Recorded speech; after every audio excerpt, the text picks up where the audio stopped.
दोस्तों, आज हम जिस मूवी को आपके सामने एक्सप्लेन करने जा रहे हैं, कहने को बेशक एक मूवी है, लेकिन आपको ये एक ऐसी हकीकत से रूबरू कराने वाली है जिसको देखकर आप जहाँ भी रहते होंगे खुद को खुश नसीब ही समझेंगे। इस मूवी का म्यूजिक, इसका कैरेक्टर्स, स्क्रीन प्ले, इन सभी को कुछ इस तरह से दर्शकों के सामने पेश किया गया है कि आपको खुद इस मूवी से प्यार हो जाएगा और शायद इस वीडियो को देखने के बाद आप न्यूज़ पर इसके बारे में सर्च भी करने लगेंगे। जी हाँ दोस्तों, हम बात कर रहे हैं अभी हाल ही में रिलीज हुई मलयालम मूवी जिसका नाम है 2018 एवरीवन इज अ हीरो। तो इससे आगे की कहानी और भी दिलचस्प है और वो मैं आपको बताने वाली हूँ बहुत जल्द। पर उससे पहले आप फटाफट जाइए और मेरे चैनल को सब्सक्राइब कीजिए ऐसे ही और कई सारी मूवीज का रिव्यूज पाने के लिए। इसकी IMDb रेटिंग है 8.9 और बॉक्स ऑफिस पर भी इसने अभी तक 150 करोड़ की रिकॉर्ड तोड़ कमाई कर डाली है। ये अभी तक की मलयालम इंडस्ट्री की सबसे ज़्यादा कमाई करने वाली मूवी भी बन चुकी है। तो आपको सारी महत्वपूर्ण जानकारी देने के बाद चलते हैं सीधा इसकी कहानी पर। मूवी की शुरुआत में केरला स्टेट में साल 1984 में आए हुए तूफान की थोड़ी जानकारी दी जाती है, जिसमें उस साल नॉर्मल से 64% ज़्यादा बारिश जून से सितंबर के बीच ज़्यादा होने से भयंकर तबाही हुई थी। ऐसे ही तूफान एक बार फिर से आया 2018 में, जिसने सभी को हिला कर रख दिया और यही से इस कहानी की शुरुआत होती है, जिसकी शुरुआत में हमें इस मूवी के एक एक करके सभी कैरेक्टर्स को दिखाया जाता है। जहां सबसे पहले हम देखते हैं अनूप को, जो कि एक एक्स आर्मी ऑफिसर है। दरअसल वो अपनी आर्मी के जॉब छोड़कर अपनी गांव वापस आ गया था और अब दुबई जाकर जॉब करना चाहता था, जिसके लिए वो सिर्फ अपनी वीज़ा का वेट कर रहा है। फिलहाल वो भासी नाम के एक आदमी की दुकान पर उसकी मदद करता रहता है, क्योंकि भासी की दोनों आंखें खराब है और वो देख नहीं सकता। अनूप भासी को आसपास हो रही सभी चीज़ों की कमेंट्री करके बताता रहता है, जिससे भासी सभी पलों को सुनकर महसूस कर सके। तभी भासी के कहने पर अनूप व्हाट्सएप पर अपने एक दोस्त रमेशन को वीज़ा के लिए एक वॉइस मैसेज भेजता है। रमेशन दरअसल एक IT स्पेशलिस्ट है जो कि आबू धाबी में जॉब करता है। यहाँ हमें पता चलता है कि रमेशन काफ़ी समय से अपना घर नहीं जा पाया है, इसलिए उसकी पत्नी और उसके घर वाले रमेशन से काफ़ी नाराज़ रहते हैं। वो अपनी वाइफ अनु से बात करने की कोशिश करता है, लेकिन अनु के फादर उससे फ़ोन लेके बोलते हैं कि तुमको छुट्टी मिले तो अब सीधा यहाँ आकर साइन कर देना, अब अनु तुम्हारे साथ नहीं रहना चाहती। खैर, अब हम देखते हैं कि सेतुपति को, जो कि एक ट्रक ड्राइवर है, और जब वो रास्ते में होता है तभी उसकी माँ उसे कॉल करके कुछ कहने की कोशिश करती है, लेकिन वो उल्टा सीधा बोलकर फ़ोन कट कर देता है।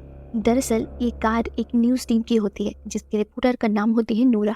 अब सेतुपति को उस गाड़ी का नंबर देखकर पता चलता है कि ये गाड़ी केरला का है, तो वो तुरंत उस गाड़ी का शीशा तोड़ते हुए अपनी ट्रक को लिए निकल। यहाँ हमें पता चलता है कि वो तमिल से है और केरला से खासी नफरत करता है। खैर, अब नूरा अपनी कार को देखती है तो उसे बहुत ही गुस्सा आता है और फाइनली वो क्रॉसिंग पर सेतुपति को पकड़ लेते हैं और उसे उसकी गलती के लिए सुनाने लगते, लेकिन सेतुपति उसका एक नहीं सुनता और अपनी इलाके की धमकी देकर वहाँ से निकल जाता है। अब जब वो अपने घर पहुँचता है तो हम देखते हैं कि घर में उसकी माँ और एक बेटी होती है और उसकी पत्नी इस दुनिया में नहीं है, इसीलिए सेतुपति की माँ ही उसकी बेटी का ख्याल रख। लेकिन अब वो घर आते ही बिना किसी वजह के जैसे अपनी बेटी पर चिल्लाना शुरू कर देता है। मतलब वो अपनी माँ और बेटी से कभी तमीज से बात नहीं करता था। तभी दूसरे ओर हम नूरा को देखते हैं, जो कि सेतुपति की गांव में ही एक रिपोर्ट कवर करने आती है। दरअसल ये गांव पानी की एक बहुत बड़ी समस्या से जूझ रही होती है। यहाँ थोड़े से पानी के लिए गांव वालों को घंटों पैदल चलना पड़ता है और इसी रिपोर्ट को कवर करने के लिए नूरा वहाँ आई थी। खैर, अब आगे हम निक्सन नाम के एक लड़के को देखते हैं, जो कि एक मछुआरे के परिवार से बिलोंग करता है, लेकिन उसे मछली पकड़ने का काम बिल्कुल पसंद नहीं है और वो एक मॉडल बनना चाहता है। साथ ही वो चंडी नाम का एक फेमस बिजनेसमैन की लड़की से प्यार भी करता है। तभी अगला सीन हमें बहुत ही जोरदार दिखाया जाता है, जहाँ निक्सन का फादर मथाचंद और उसका बड़ा भाई विंस्टन बहुत ही बहादुरी के साथ अपनी जान की परवाह ना करते हुए भयंकर बारिश में भी 3 लोगों को समुद्र में डूबने से बचाते हैं। इस मूवी का ये सीन ही आपको ये बताने के लिए काफ़ी है कि आगे मूवी में और कितना कुछ खतरनाक हो सकता है। मतलब जितनी बारिश की जाए उतनी कम।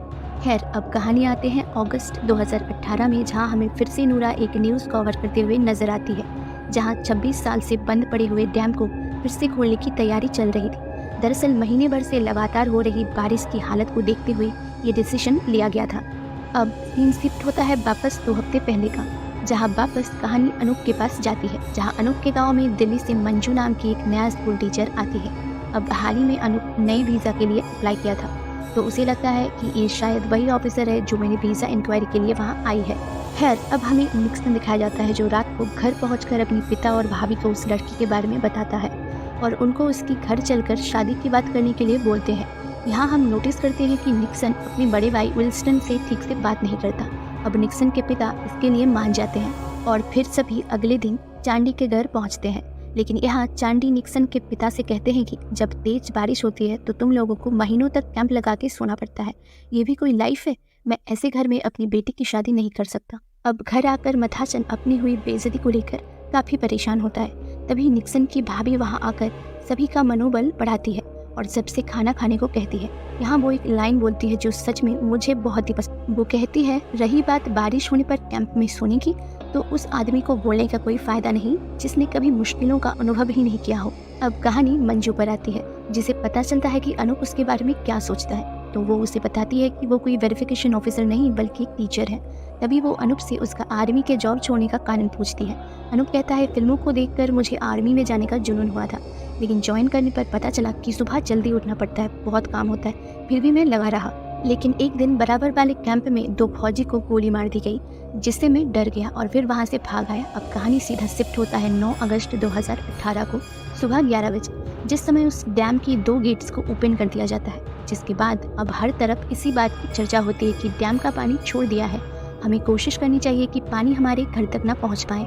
इधर रमेशन की माँ जब अपनी बेटी को अनु से चल रही प्रॉब्लम्स के बारे में पूछती है तो वो बिजी हूँ बोलकर फोन कट कर देता है। जिसके बाद वो डायरेक्ट अनु को कॉल करके इसके बारे में पूछ ही रही होती है कि तभी बारिश के चलते उनका पैर फिसल जाता है। उधर सेतुपति का घर उसके ओनर पहुंचता है और उसे केरला में कुछ बॉम्ब्स ले जाने को बोलता है, जिसके लिए वो उसे काफ़ी अच्छा एडवांस भी देता है। जिसको देखकर सेतुपति इस काम को करने के लिए मान जाता है और वो जाते हुए अपनी माँ को पैसा देता है और कहता है कि मैं 2-3 दिन में वापस आ जाऊँगा, मुझे बार बार कॉल मत करना, जब ज़रूरत होगी तो मैं खुद कर लूँगा। उधर अनूप और मंजू के बीच नज़दीकियाँ बढ़ जाती है और साथ ही उनकी शादी भी तय हो जाती है। तो अब अनूप सभी को इनविटेशन देते हुए घूमता रहता है। इधर तेज़ और लगातार बारिश की वजह से मथाचन और विल्सन घर में ही रहता है, मछली पकड़ने नहीं जा पाता है। तभी निक्सन घर पर कुछ सामान लेके आता है और उसके पास जो पैसा होता है उससे वो अपना फ़ोटोशूट कराने की बात करता है। ये बात उसकी फैमिली को बिल्कुल पसंद नहीं आती है, क्योंकि इस मुश्किल घड़ी में उसे पैसा घर में ही रखना चाहिए, लेकिन उससे वो अपना शौक पूरा करना चाहता है। खैर, अब कहानी में एंट्री होती है एक और कैरेक्टर कोशी की, जो एक टैक्सी ड्राइवर है और इस समय एयरपोर्ट पर एक फॉरेनर कपल को रिसीव करने के लिए वहाँ आया हुआ है, जिनको केरला घूमना था। और अब वो फॉरेनर कपल को रिसीव करके केरला घुमाने के लिए निकल पड़ता है। अब आगे जहाँ जहाँ वो जाता है वहाँ सभी जगह हाई एनर्जी की वजह से उसे वापस भेज दिया जाता है। इधर अनूप प्लास्टिक की पाइप से एक बोट बनाता है और उससे मछलियाँ पकड़ना शुरू कर देता है। वहाँ रमेशन को जब अपनी माँ के बारे में खबर मिलती है तो वो घर के लिए निकल पड़ता है, लेकिन तेज़ बारिश के चलते उसकी फ्लाइट को कोची के बजाय कोयम्बटूर में ही लैंड कर दिया जाता है। जिसके बाद उसे आगे का सफ़र ट्रेन से करना पड़ता है, जहाँ उसकी दोस्ती अशोक नाम के एक आदमी से हो जाता है। अब हमें वापस मथाचन की फैमिली दिखाई जाती है, जो अपना सारा ज़रूरी सामान लेकर कैंप की ओर जाने की तैयारी करते हैं, क्योंकि पानी कभी भी उनके पूरे घर को डुबा सकती थी। तभी निक्सन अपने पिता से कहता है कि वो अपनी फ़ोटोशूट के लिए अपना दोस्त के घर पहुंची थी। एक और जहाँ पूरा परिवार मुसीबत में था, तभी भी वो सिर्फ अपने बारे में ही सोच रहा था। अब ये देखकर विल्सन की भी उसके साथ बहस हो जाती है, जहाँ मथाचन निक्सन को एक जोर से थप्पड़ जड़ता है और उसे खड़ी खोटी सुनाने लगता है। जिसके बाद निक्सन गुस्से में वहाँ से निकल जाता है। इसके आगे हमें केरला सीएम को दिखाया जाता है, जिन्हें एक मीटिंग में बताया जाता है कि आने वाले 2 से 3 दिन में खतरनाक तूफान आ सकता है, जिसमें काफ़ी बड़ी मात्रा में लोगों के घर डूब सकते हैं। जिसमें सीएम कहते हैं कि हमें पब्लिक को पैनिक ना करते हुए इस सिचुएशन को हैंडल करना होगा। उधर हर तरफ न्यूज़ पर बस उसी तूफान की चर्चा होने लगती है। साथ ही अगले 4 दिनों के लिए इलेक्ट्रिसिटी भी कट कर दिया जाता है। अब हमें साजी नाम की एक और कैरेक्टर से इंट्रोड्यूस कराई जाती है, जो अनूप की गाँव से ही होता है और एक ब्रॉडकास्ट चैनल में जॉब करता है। आज उसकी बेटी का बर्थडे होता है, लेकिन सीएम की ऑर्डर के चलते हुए सभी को घर जाने को रोक दिया जाता है, जिससे वो रेस्क्यू टीम को हर जगह सटीक जानकारी तेजी से पहुंचा सके। उस तरफ अब टैक्सी ड्राइवर कोशी को भी इस बात का पता चलता है कि तूफान तेजी से इस ओर आ रहा है और सभी जगह बंद कर दी गई है। खासकर टूरिस्ट प्लेस पूरी तरह से बंद हो चुका है, क्योंकि काफ़ी बीचेस पूरी तरह पानी में डूब चुका है। उधर साजी के ऑफिस में बात चलती है कि जो लोग कैंप में हैं उन्हें हम खाना और दवाइयाँ हेलीकॉप्टर के माध्यम से उधर साजी के ऑफिस में बात चलती है कि जो लोग कैंप में हैं उन्हें हम खाना और दवाइयाँ हेलीकॉप्टर के माध्यम से पहुंचा सकते हैं, लेकिन जो बच्चे, लेडीज़ और बुजुर्ग पानी में फंसे हुए हैं उनको बचाने के लिए हमें कुछ ऐसे वॉलंटियर्स चाहिए होगा जो खाना पैक करके उन तक पहुंचा सके। तभी साजी बोलती है कि क्यों ना हम सेव केरला वाले व्हाट्सएप ग्रुप को रिक्वेस्ट करें, तो शायद हमें हेल्प मिल जाए। दरअसल उस समय एक सेव केरला करके व्हाट्सएप ग्रुप बना हुआ था, जिसमें सभी एक दूसरे से इसी रिगार्डिंग बातें करते रहते थे। साजी के कहते ही ऑफिसर्स इस आइडिया को पास करते हैं देखते ही देखते सैकड़ों लोग हेल्प के लिए अपने ऑफिस के बाहर पहुंच जाते हैं। उधर निक्सन कोची में अपने दोस्त के घर पहुंचते हैं तो उसे पता चलता है कि उसका दोस्त वहां है ही नहीं। ये सुनते ही निक्सन काफ़ी परेशान हो जाता है। अब सेतुपति भी पुलिस से बचने के लिए अपनी ट्रक पर केरला रिलीफ फंड का बैनर चिपकाकर आगे निकल जाता है, जिससे पुलिस बिना चेकिंग किए ही उसे आगे जाने देते हैं। इस तरफ अनूप अपने दोस्तों के साथ सभी को बाढ़ से बचाने को लगा हुआ हो। तभी उसे वो टैक्सी ड्राइवर कोसी मिलता है जो मुन्नर जा रहे थे, लेकिन पुल टूटने की वजह से अनूप कोसी और फॉरेनर्स को अपनी बोट की मदद से अपना घर ले जाता है। तभी चांडी अपने बेटे को कॉल करता है और जो अनूप का ही दोस्त होता है वो अनूप के साथ सभी को सेफली कैंप पहुंचाने में हेल्प कर रहा था। तभी चांडी कहता है जल्दी घर आ जाओ, घर में पानी भरने लगा है, हमें सारा सामान ऊपर शिफ्ट करना होगा। तब उसका बेटा कहता है कि पापा हमें भी सबके साथ कैंप चलना चाहिए ताकि हम भी सेफ रह सके। तभी चांडी कहता है कि मैं इतना बड़ा घर इसलिए नहीं बनाया कि हम कैंप में जाकर रहें, तुम बस जल्दी घर आ जाओ। दूसरी तरफ रमेशन जिस ट्रेन से जा रहा था वो स्लिप होने की वजह से वही रुक जाती है, जिसके बाद वो अशोक के साथ एक सड़क की साइड में आ जाता है और फिर दोनों काफ़ी लोगों से लिफ्ट मांगने लगते हैं, लेकिन कोई लिफ्ट नहीं देता और रात हो जाती है। तभी सेतुपति के ट्रक के आगे हार कर अशोक खड़ा हो जाता है। तब फाइनली सेतुपति का ट्रक रुक जाता है। फिर अशोक से रिक्वेस्ट करता है कि मेरी बहन की तबीयत बहुत ख़राब है और मेरी दोस्त की माँ की, प्लीज़ हमें आगे तक छोड़ दो। उधर अपनी प्लास्टिक बोट से जब अनूप सभी को कैंप तक पहुंचा रहा होता है तभी उसे एक प्रेग्नेंट लेडी मिलती है। वो अब उसे भी लेकर कैंप तक पहुंचता है। दूसरी तरफ ऑर्डर्स की अकॉर्डिंग अब एक और डैम को ओपन कर दिया जाता है, लेकिन एक बड़ा सा पेड़ उसके रास्ते में आकर फंस जाता है, जिसकी वजह से अब पानी सीधा ना जाकर गांव की तरफ मुड़ जाता है और देखते ही देखते गांव में आधे से ज़्यादा घर डूब जाता है और सब जगह जैसे हाहाकार मच जाती है। पूरी सरकार बैकफुट पर आ जाता है कि कैसे अब सारे लोगों की जान बचाए, कैसे उन्हें ढूंढे। उसी समय मथाचन अपनी सारी मछुआरे दोस्तों के साथ वहां अपनी नाव की मदद से सभी को ढूंढ ढूंढ कर कैंप तक पहुंचाने का फैसला करते हैं और अब ये खबर तभी न्यूज़ चैनल पर शो होने लगती है, जिससे सभी को सुकून मिलता है।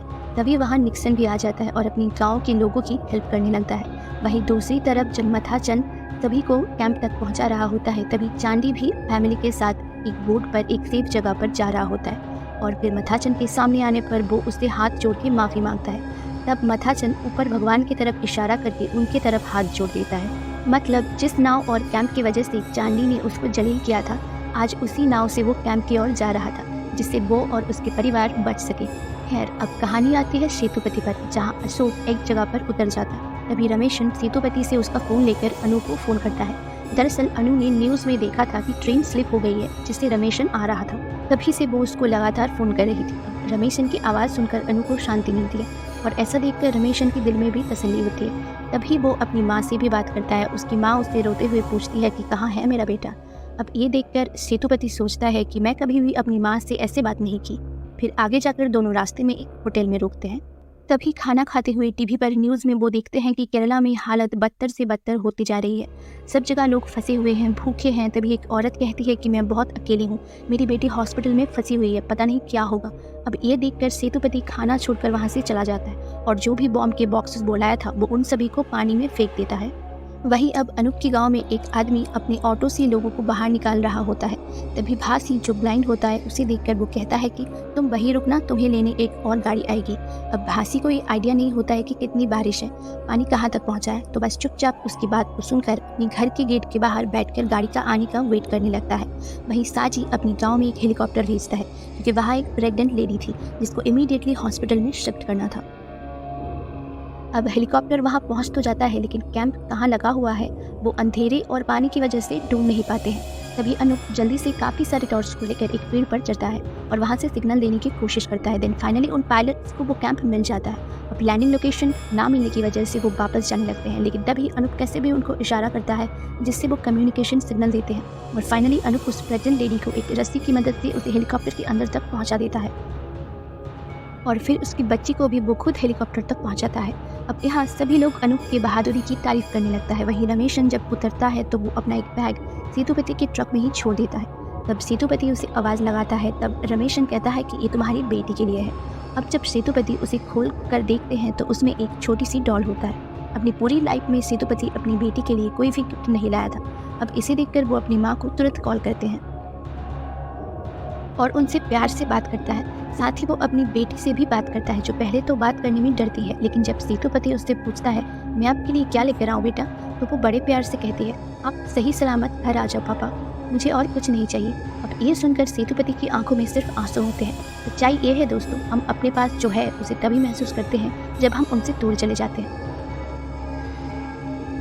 अब कहानी वापस गांव में आ जाती है, जहां हम वर्गीस नाम के एक फैमिली को देखते हैं जिनका बेटा मेंटली थोड़ा डिसेबल होता है। अब जब वर्गीस और उसका वाइफ अपने बेटे का ख्याल रख रहे होते हैं, तभी उनके घर के अंदर भी अब पानी भरना शुरू हो जाता है। अब जल्दी से वर्गीस अपने घर से निकलने की कोशिश, लेकिन अनफॉर्चुनेटली उसका घर के गेट पर एक बड़ा सा पेड़ गिर जाता है, जिससे वो गेट भी ब्लॉक हो जाता है और वो घर से बाहर निकल ही नहीं पाते। और क्योंकि वर्गीस अनूप को जानता था, क्योंकि वो अपनी शादी का कार्ड वर्गीस को भी देने आया था, वो अनूप को काफ़ी बार कॉल करने की कोशिश करता है, लेकिन उसका फ़ोन ही नहीं लगता।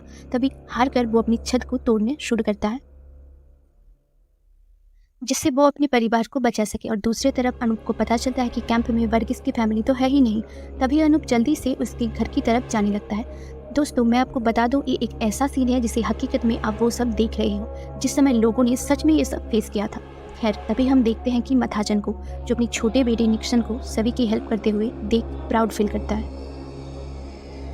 क्योंकि अभी तक वो सभी के नज़रों में नकारा था और अब निक्सन अपने भाई विल्स्टन के साथ मिलकर सभी की मदद करने लग जाते हैं। तभी मथाचन एक स्कूल की छत को देखने जाता है, वहीं दीवार गिरने की वजह से उसकी मृत्यु हो जाती है।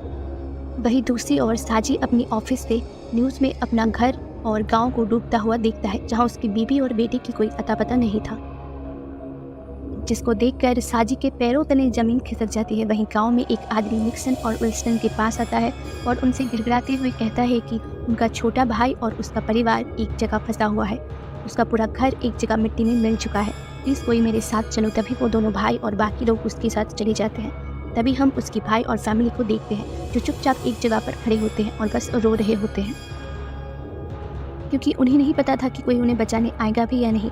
दोस्तों, ये सीन भी दिल को छू जाने वाला है सच में। फाइनली एक टॉय को देखकर वो घर को ढूंढ लेते हैं और उस फैमिली को बचा भी लेते हैं। अब यहाँ हम चलते हैं वर्गीस के घर की तरफ, जहाँ दोनों माँ बाप अपने बेटे को लेकर टेबल पर खड़ा होता है। पानी उनकी गर्दन तक आ चुका था, वो जैसे तैसे बस सांस ले रहे थे।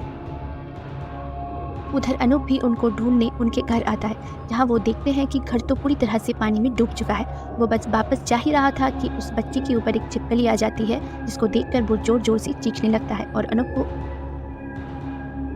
अनूप को आवाज़ सुन लेता है। वो जल्दी से जंप लगाकर पानी में जाता है और गेट को देखता है, जो पेड़ की वजह से लॉक था। फिर वो सीधा छत के ऊपर जाता है, जहाँ वो उसे तोड़ना शुरू करता है। और दोस्तों, यहाँ जब दोनों माँ बाप अनूप का आवाज़ सुनते हैं तो समझो उनके ही नहीं, हमारे जान में भी जान आता है। अब अनूप बहुत ही मुश्किल से कैसे भी करके उन्हें वहाँ से बाहर ही निकाल लेता है। खैर, अब वो आगे जाता है उनको कैंप की तरफ लेकर। तभी रास्ते में भासी का घर पड़ता है। अब अनूप उसे कहता है कि वहीं रुको, मैं आता हूँ। आगे पानी है, लेकिन वो अनूप की आवाज़ सुनकर इतना ज़्यादा खुश होता है जैसे अब वो बस बच गया। जैसे ही वो अपना पैर आगे रखता है, वो सीधा पानी में ही डूब जाता है। अब जल्दी से अनूप पानी में जंप लगाकर भासी को ऊपर करता है, जहाँ वर्गीस उसे पकड़ लेता है और बोट पर ले लेता है। दोस्तों, यहाँ आता है मूवी का सबसे ज़्यादा डेंजरस सीन, जो कि भासी तो आ जाता है लेकिन अनूप ऊपर नहीं आ पाता। अब वर्गीस, उसका वाइफ और उसका बेटा और भासी अनूप अनूप करके चिल्लाकर रोने लगते हैं। हमें भी लगा था मूवी में जैसे अनूप अब आएगा, लेकिन अफसोस अनूप बाहर आ ही नहीं पाता। अब अगले सीन में हम केरला में नई सुबह देखते हैं, जहाँ बारिश थम चुकी थी, जहाँ साजी अपनी गांव में पहुंचता है और अपनी वाइफ और बेटी को ढूंढने लगता है, लेकिन काफ़ी ढूंढने के बाद भी उसको कोई नहीं मिलता। फिर वो उदास होकर एक जगह बैठ जाता है कि तभी उसकी बेटी उसे पुकारती है, पापा। जिसके बाद साजी अपनी बेटी को हक करता है और अपनी वाइफ को देखकर रोने लगता है। वही टैक्सी ड्राइवर कोसी उन फॉरेनर्स को वापस एयरपोर्ट पर ड्रॉप करते हैं, जहाँ वो फॉरेनर कपल इमोशनल होकर रोने लगते हैं।